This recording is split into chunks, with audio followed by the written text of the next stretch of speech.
Come here, boy. When a man's servant will play the cur with him, look you, it goes hard. One that I raised up of a puppy. One that I saved from drowning when 3 or 4 of his blind brothers and sisters went to it. I would have, as one should say so precisely. Thus I would teach a dog. I was sent to deliver him as a present to Mistress Sylvia from my master. And I came no sooner into the dining chamber, but he steps me into her trencher and steals her captain's leg. Oh, 'tis a foul thing when a cur cannot keep himself in all companies.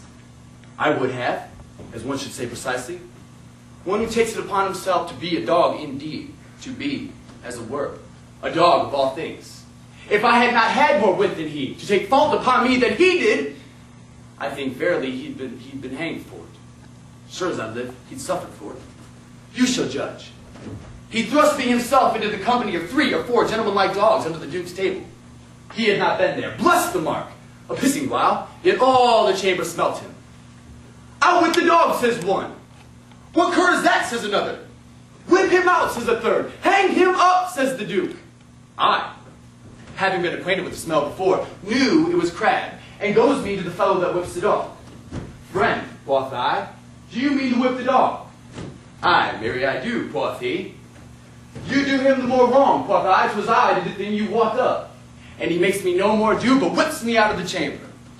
How many masters would do that for his servant?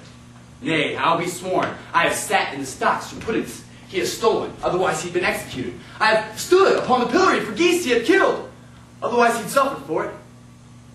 Thou thinkest not of this now, nay, I remember the trick you served me when I took my leave of Madame Sylvia.